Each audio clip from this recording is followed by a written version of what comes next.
Roll camera rolling sir. Action. ఏమిటి అన్యాయం నాకు అర్థం కాల.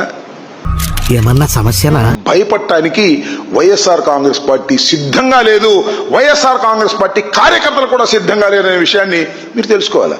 మోస్ట్ ఎంటర్టైన్మెంట్ ఫీల్ అవుతున్నాడు. పెద్ద కేఎన్ఆర్ మీద పెద్ద స్టోరీలు రాస్తారు, ఆయన అంత ఉంది ఇంత ఉంది అని. అది నీకెంత ఉంది?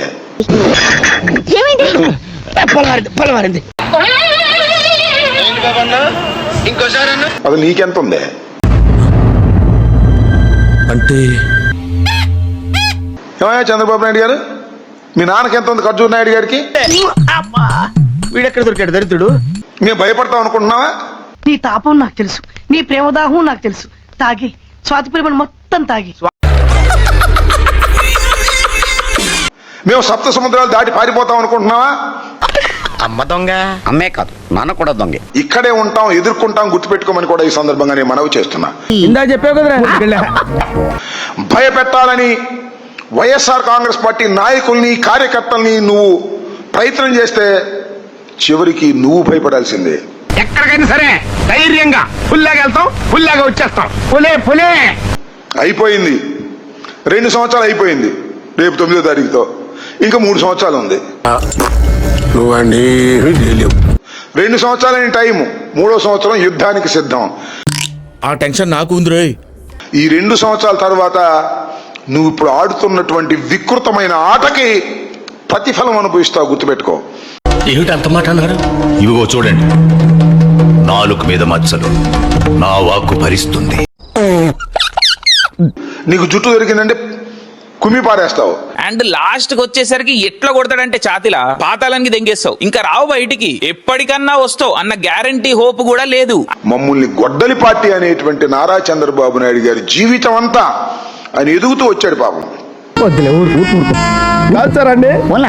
పాతాళంలో తొక్కబెట్టగలిగినటువంటి సమర్థత గాని ఆ ధైర్యం గాని నారా చంద్రబాబు నాయుడికి లేదు. చూడు జగన్, గుర్తు పెట్టుకో, పాతాళానికి తొక్కకపోతే నా పేరు పవన్ కళ్యాణే కాదు, మా పార్టీ జనసేనే కాదు. నారా చంద్రబాబు నాయుడు అనే వ్యక్తి ఆయన మ్యానిపులేటర్ తప్ప రాజకీయ నాయకుడు కాదు. చూడు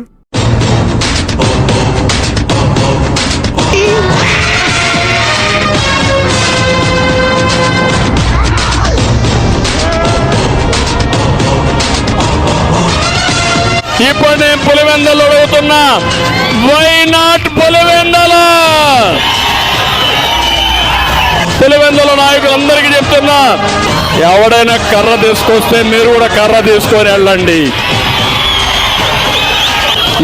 మంచిగా ఉందాం, ప్రజాస్వామ్యాన్ని కాపాడుకుందాం. నన్ను రెచ్చగొడితే నేను నిజంగానే లైనే,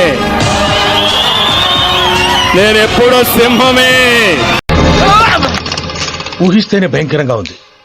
వైఎస్ఆర్ కాంగ్రెస్ పార్టీ రాబోయే రోజుల్లో అధికారంలోకి రాబోతుంది. ఈసారి మేము ఇయ్యకపోగా ఇంకో 13 జడదెంగుతా. దీన్ని ఎవడు ఆపగలిగిన వాళ్ళు లేడని కూడా ఈ సందర్భంగా చెప్పదలుచుకున్నాను. ఇంకో 13 జడదెంగుతా. నీ పిండాన్ని పిల్లులకు పెట్ట ఈ రేంజ్ లో తింటున్నావేంట్రా? ఓకే, నా ఇంటి మీద దాడి జరిగింది, విజువల్స్ అన్ని మీరు చూశారు, అందరూ చూశారు, మీరే కాదు రాష్ట్ర వ్యాప్తంగా అందరూ చూశారు. వినలేదే, చెప్పుకోవట్లేదేమో. ఇంకా లాక్కండి తెగుద్ది. నాకు అదే అనిపిస్తుంది. ధర్మమేనా? అరెస్ట్ చెయ్యరా? అరెస్ట్ చేయకపోతే ఈ ప్రజాస్వామ్యంలో అంబటి రాంబాబు ఊరుకుంటాడా? వచ్చిన పీకేది ఏం లేదు కదా.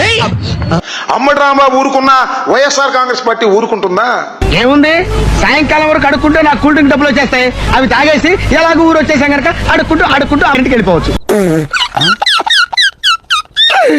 నాకు మరొకసారి చెప్తున్నా, 40% ఓట్ బ్యాంక్ కలిగినటువంటి వైఎస్ఆర్ కాంగ్రెస్ పార్టీ జగన్మోహన్ రెడ్డి గారు నాకు అండగా ఉన్నారు. ఆడో గొప్ప సిద్ధాంతి, ఈడో గొప్ప యాదాంతి. 20% ప్రజలు ఉన్నటువంటి నా కులం నాకు అండగా ఉంది. పిచ్చోడా, స్విమ్మింగ్ పూల్లో సునామీ వస్తున్నా నిన్ను ఆపడానికి దేవుడు వస్తాడా? పోయిన నెల 18వ తారీఖున ఒకరోజు ప్రజాస్వామ్య పద్ధతుల్లో నిరాహార దీక్ష చేశాను. ఏం పీకారు? ఏం పీకేవు అంటున్నారు, చెప్పండి.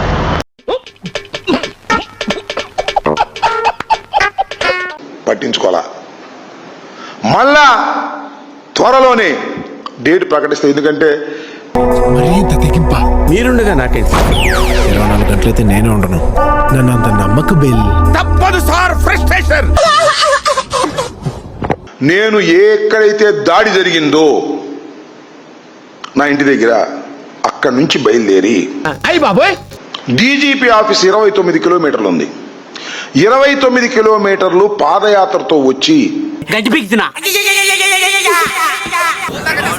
ఏంట్రా గడ్డి కదా పీకేది, అందుకని చెప్పేయగలరా? కొట్టాననుకో ఏంటి బే చూపు. నా రెండో స్టేజ్, దట్ ఈస్ కాల్డ్ వినతి పాదయాత్ర. ఇది ఎప్పుడు పెట్టారు? ఈ వయసులో 29 కిలోమీటర్ నడుచుకుంటూ వచ్చి నేను వినతి పాదయాత్ర చేసి వారికి ఇస్తాను. టచ్ చేసావు, నా గుండెల్ని టచ్ చేసావు. టచ్ లో ఉండు, ట్రై చేస్తాను. నా వినతి పాదయాత్రకు మీరు అండగా నిలవండి అని మనస్ఫూర్తిగా కోరుకుంటున్నాను. పబ్లిసిటీ అవద్ది, పోస్టర్లు వేసా ఫ్లెక్సీలు కడతారు. రోజు ఇదే భజన, ఎక్కడ పట్టుకుని ఇదే భజన. ఏంటది? గొడ్డలి పార్టీ, పొలుగు పార్టీ, పార పార్టీ. చెప్పరా, అన్ని చెప్పు.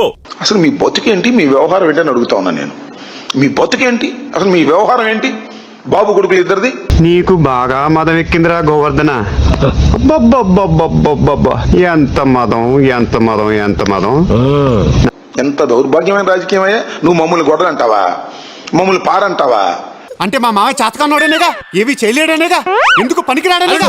ఇప్పుడు నా ఎబిలిటీస్ గురించి డిస్కషన్ ఎందుకు? నువ్వు అనగానే పొద్దున్నే గొడ్డల పార్టీ అని రాసేస్తారు. ఫ్రంట్ పేజీలు 2 పేపర్లు, 3 టీవీలు. గొడ్డల పార్టీ గుర్తుపెట్టు. టీవీలు గొడ్డల పార్టీ గుర్తుపెట్టు. 100 సార్లు చెప్తావు, కంపర పుడుతుంది. తర్వాత మోడీకి ఇన్నిసార్లు వంగి వంగి దండం పెడతావు, సిగ్గులేదు నీకు? ఓ పాలోడు చూడు.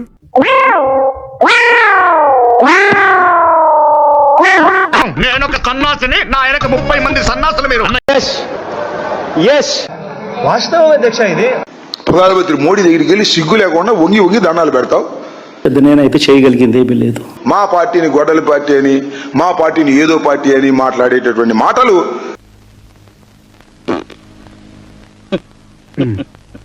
ఏమన్నా ఇంకైనా తీసుకుంటారా? ఇంకేం అక్కలేదు, చాలు చాలు చాలు. Like, share and subscribe to